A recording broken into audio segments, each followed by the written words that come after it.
peoples out there. I am TJ. This is episode 27 of my review, continuing my overall review of Kingdom Hearts. Well, in this series of Kingdom Hearts 2. I'm actually going to take a break from going through the main walkthrough of this game and talk to you about the two side missions that are in this particular endeavor this time around. Though, now keep in mind that these two worlds that I'm about to give you a walkthrough of are completely optional. As far as one of them is concerned, it depends on where you'll find the different pieces to put one of the side missions together.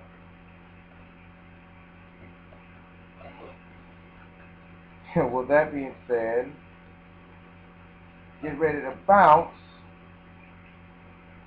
and go under the sea, as we're going to take a look at the 100-Acre Wood and Atlantica.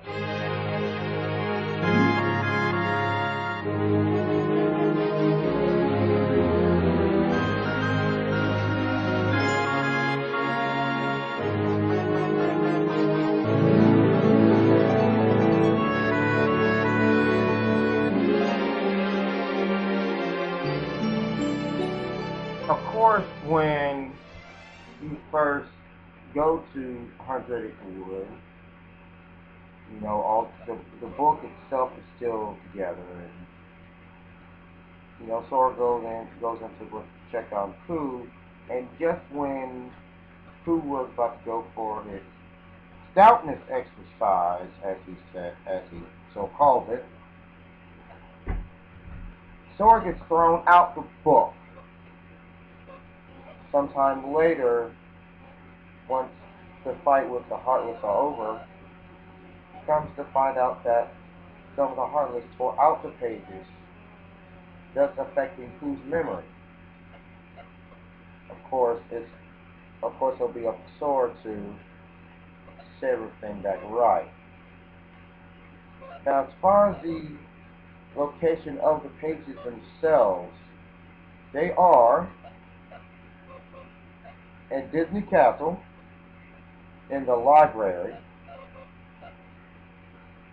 Pride Lands in the Oasis,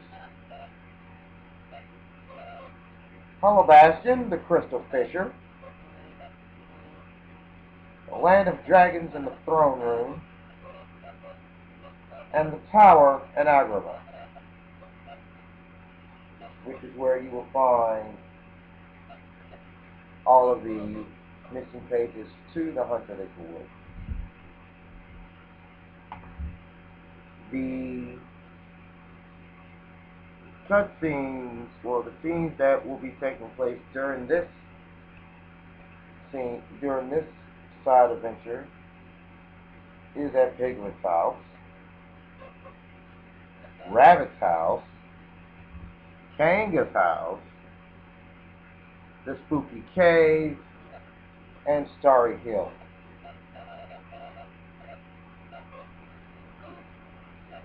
Now, this side quest is probably more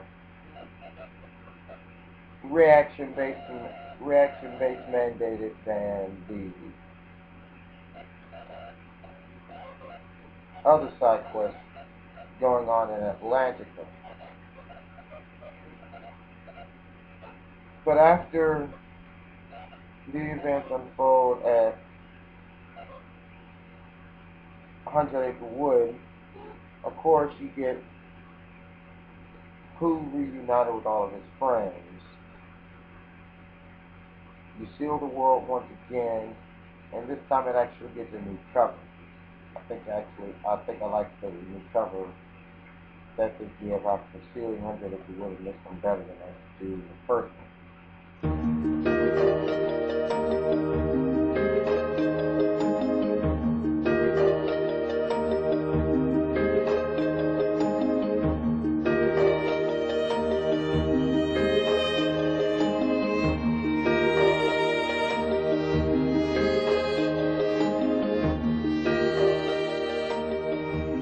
Now, things are a little different this time in Atlantica.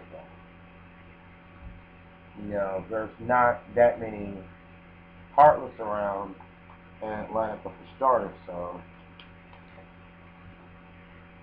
that and the fact the complete layout of Atlantica is different. Although you'll still be able to see King Triton's throne room off in the distance, so that didn't change. But with Atlantica this time around, it's basically divided up into 4 to 5 different musical intervals. And depending on how far you progress in this side mission, depends on how far you actually progress in the game.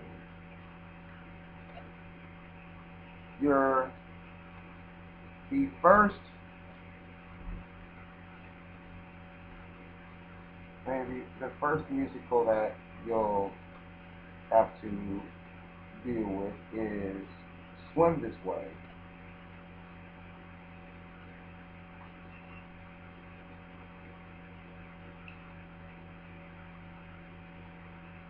Which is, I think, is the easiest one of all of them.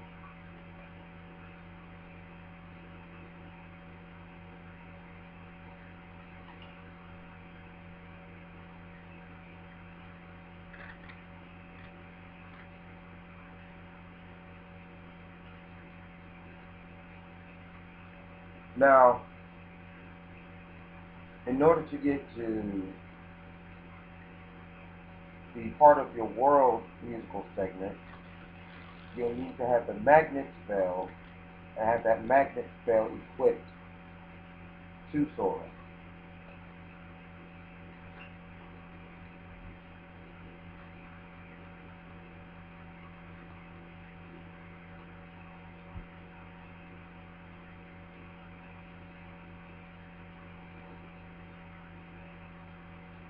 Now, to get to the Under the Sea segment, you need to have at least 5 drop gauges.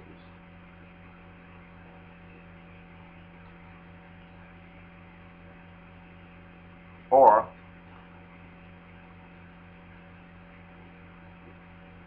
your drop gauge needs to be at least 5 or above.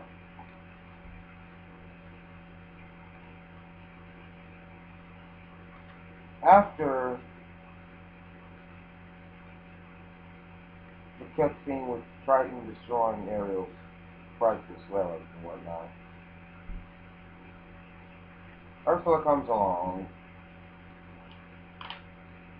and this is where Ursula's Revenge comes into play.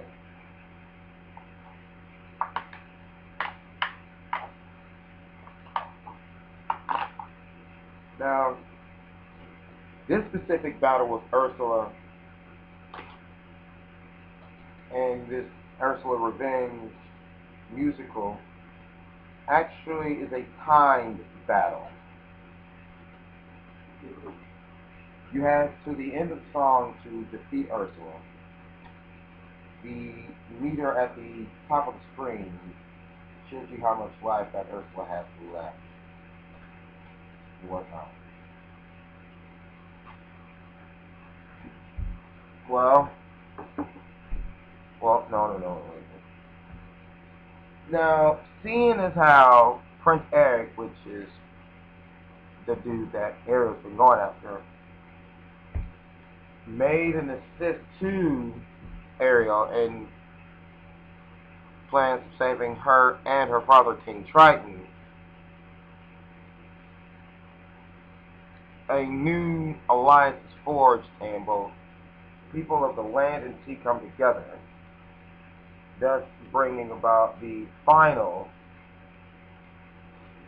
musical of Atlantica, A New Day is Dawning, to beat that challenge and block Atlantica, you need at least 30,000 points.